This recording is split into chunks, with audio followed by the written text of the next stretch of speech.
साथियों, आप जुड़े हैं द मुकनायक के साथ। इस चैनल पर आपका स्वागत है। आज हमारे साथ जुड़े हैं द मुकनायक के संपादक सत्यपाल वाघमारे। भंते हर्ष मोदी ने कई ऐसे सवाल खड़े किए हैं। उन तमाम सवाल जो उन्होंने खड़े किए हैं उन पर सर से आज हम चर्चा करेंगे और उनसे जानेंगे कि उनके उस बारे में क्या विचार है। तो सर, आपका सबसे पहले इस चैनल पर आपका स्वागत है। सर, हम आपसे जानना चाहते हैं कि भंते हर्ष मोदी ने इस आंदोलन को, जो महाबोधि विहार मुक्ति आंदोलन चल रहा है, उस आंदोलन को उन्होंने गैर कानूनी आंदोलन कहा है और उन्होंने ये तक भी कहा है कि ये आंदोलन सिर्फ चंदे और धंधे का आंदोलन बना है। तो आप इस पर अपनी क्या राय है? सभी को जय भीम। पहले तो महाबोधि महाविहार मुक्ति आंदोलन पर जिस प्रकार से हर्ष मोदी भंते ने सवाल खड़े किए हैं, वो तो सभी सवाल बौद्ध समुदाय या बौद्ध इस बात को कतई नहीं मानेंगे कि ऐसे भिक्षु को वो तो पाखंडवादियों से मिला भिक्षु ही मानेंगे सभी बौद्ध। अब जो सवाल की बात है, उन्होंने जो गैर कानूनी आंदोलन का है, आंदोलन कैसे गैर कानूनी हो सकता है? गैर कानूनी के खिलाफ, गैर कानूनी काम हो रहे सो खिलाफ आंदोलन किया जाता है। पहले तो सवाल करना भी नहीं आते ऐसे भिक्षु अगर इतने बड़े आंदोलन पर सवाल उठाते हैं, तो ये भी एक हास्यास्पद बात है कि गैर कानूनी आंदोलन कहना उसको। आंदोलन तो कानून के दायरे में आंदोलन हो रहा है, इसीलिए ही आज तक आंदोलन चल रहा है और आगे भी चलेगा।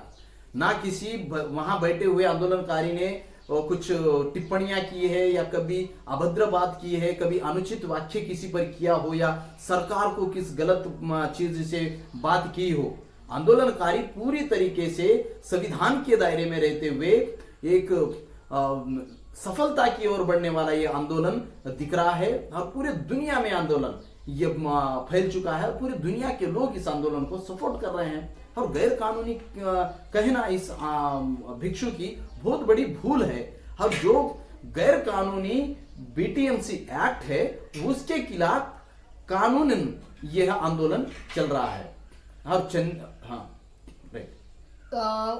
भंते हर्ष मोदी का ये भी कहना था कि उन्होंने ये कहा था कि यह आंदोलन सिर्फ भिक्षुओं का आंदोलन होना चाहिए, कोई कॉमन मैन इस आंदोलन को नहीं चला सकता। क्या उनका रोग आकाश लामा जी के ऊपर था इस तरह से बात करने का, या जो भी इस आंदोलन को सपोर्ट करने वाले और भी जो बौद्ध अनुयायी है उनके लिए वो क्या सोचते हैं?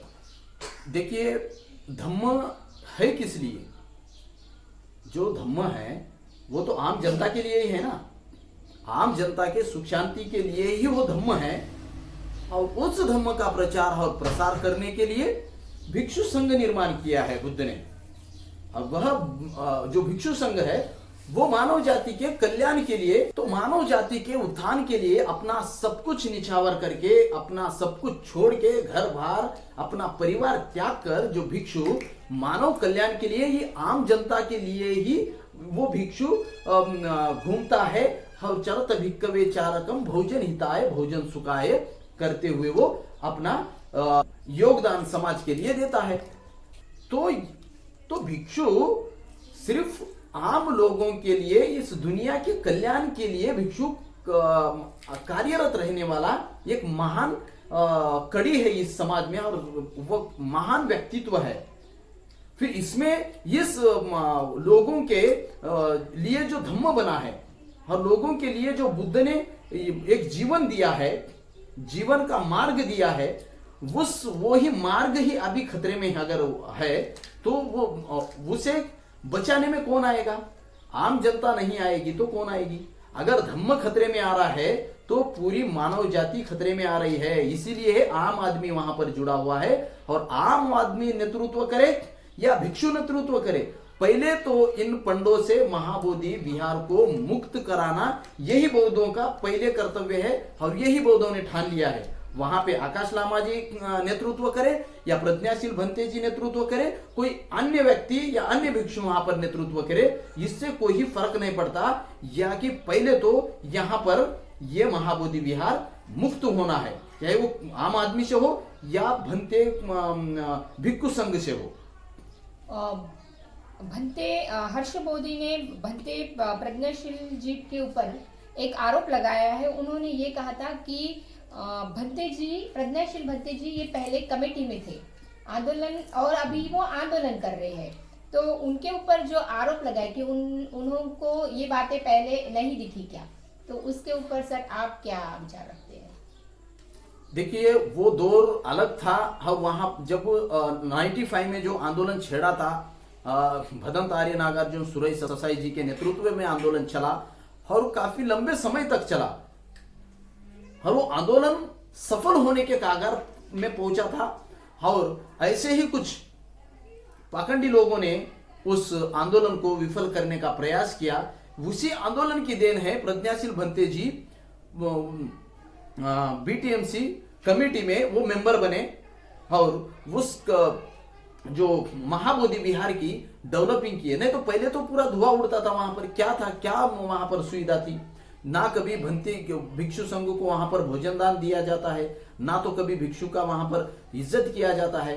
जो प्रज्ञाशील भंते जी उस कमेटी में सेक्रेटरी रहे, अनेक उन्होंने काम किए और जिस प्रकार से उन्होंने वहां पर डेवलपिंग की, जो भी वहां पर आज सुशोभीकरण दिख रहा है, वो प्रज्ञाशील भंते जी के समय ही तो वो सब कुछ हुआ है। और ये कह रहे हैं कि प्रज्ञाशील भंते जी जब नहीं किए तो अभी क्यों कर रहे हैं? जिस प्रकार से प्रज्ञाशील भंते जी ने ही यह सब कुछ आंदोलन खड़ा किया हुआ है, आकाश लामा जी और जो नॉर्थ साइड के जो लामास और भंते जी और सभी को इकट्ठा करके पूरे देश में प्रज्ञाशील भंते जी घूमे हैं ना, और भंते जी ने ही वो आंदोलन खड़ा किया हुआ है जो ऑल इंडिया बुद्धिस्ट फोरम के थे।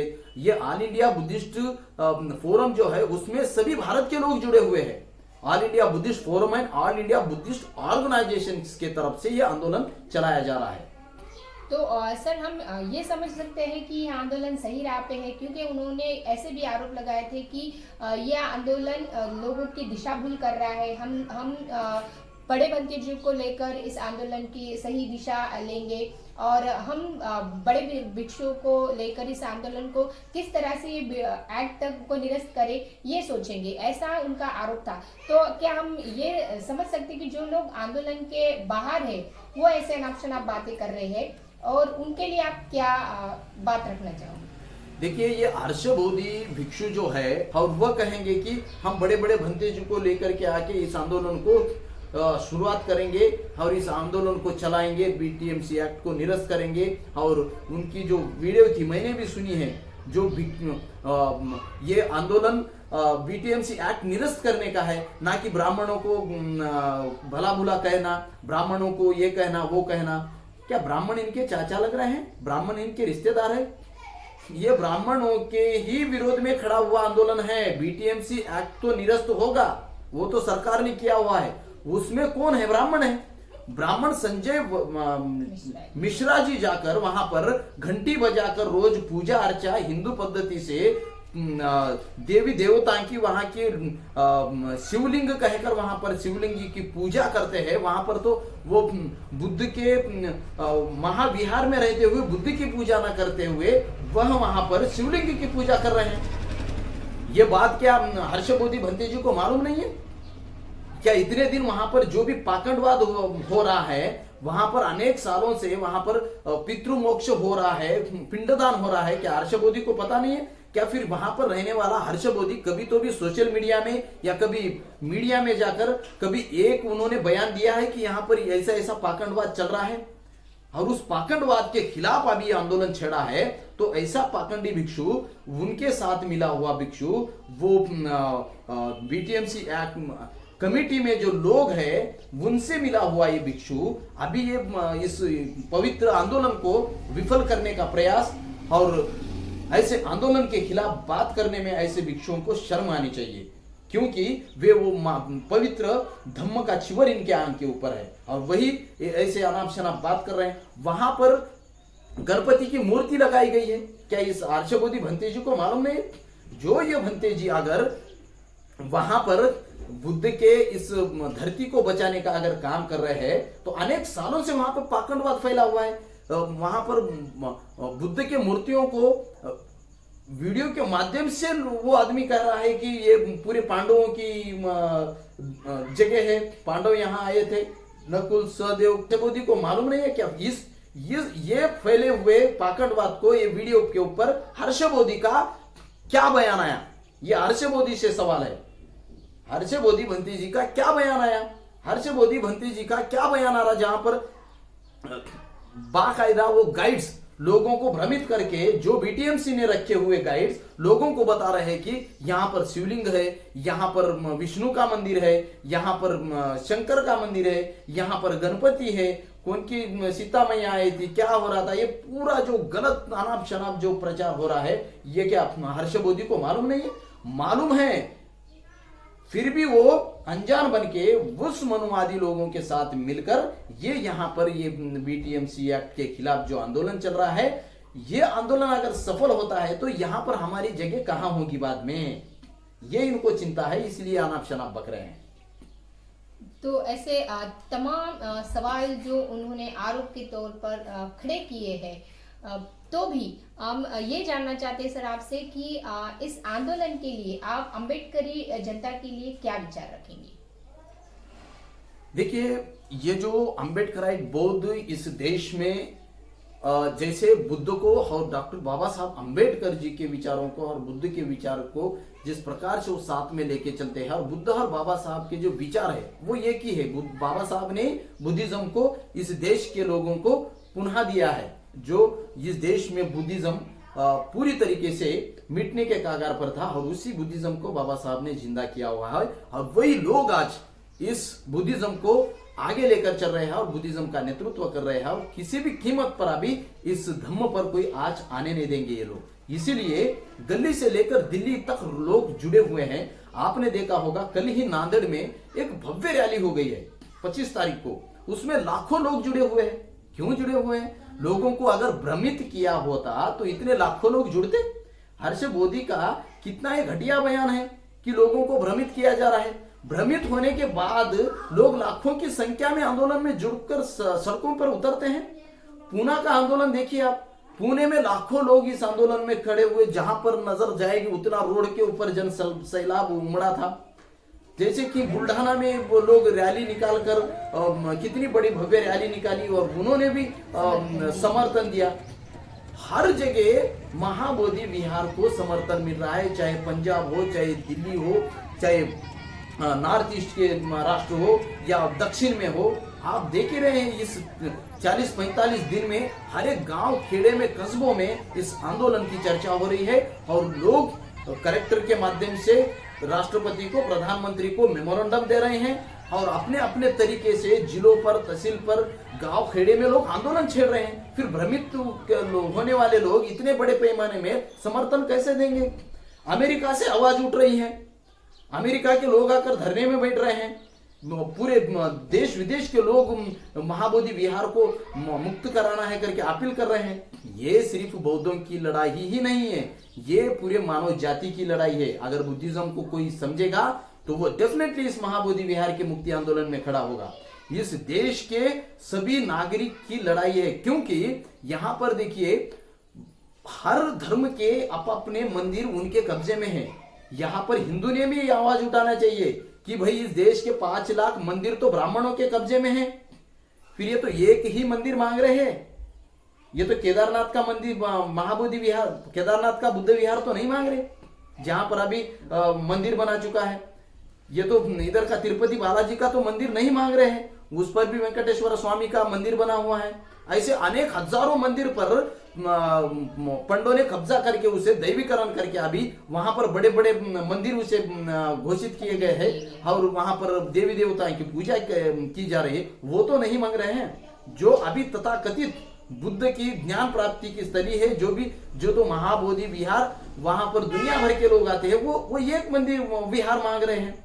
इसीलिए यहाँ के हिंदुओं ने भी आवाज उठानी चाहिए कि हमारे मंदिर तो पंडों के हाथ में है, वही उसका पूरा लाखों करोड़ धन खा रहे हैं, तो ये महाबोधि विहार है, उसका संचालन बौद्ध भिक्षु करे और उनके हाथों में रहे।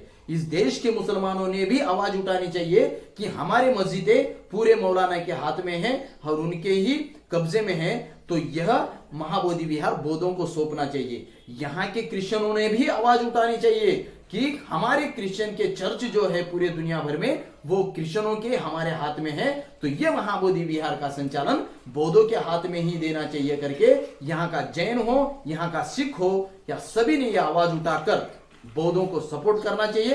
अन्यथा इस देश की हालत बाद में ऐसी होगी कि इस देश के मस्जिदों पे भी ब्राह्मणों का कब्जा होगा, इस देश के चर्चों पे भी बाद में ब्राह्मणों का ही कब्जा होगा। फिर सब के सब देखते रहेंगे, जैसे कि जामा मस्जिद की खुदाई जानबूझकर करवाई गई, जैसे कि मस्जिदों पर खुदाई करवाई गई। ये क्या चित्र दिखाई दे रहा है? फ्यूचर कैसे है? इस देश का हर मस्जिद, हर चर्च, हर गुरुद्वारा खतरे में आएगा। फिर अगर ये महाबोधि विहार अभी अगर मुक्त नहीं होगा तो ये ब्राह्मणवाद का यही षड्यंत्र है कि इस देश का हर मंदिर, इस देश की हर मस्जिद, इस देश का हर चर्च, ये इन पर उनका कब्जा हो। इस प्रकार से इनका षड्यंत्र है और ये षड्यंत्र अभी सफल नहीं होने देगा। ये बौद्ध समाज उनका हक अधिकार हासिल करके रहेगा। इसलिए इस देश का हर नागरिक इस आंदोलन में जुड़ना चाहिए और सभी ने तन मन धन से इस आंदोलन को सपोर्ट करना चाहिए। इतना ही मैं कहूंगा। तो धन्यवाद सर, आज के लिए इतना ही।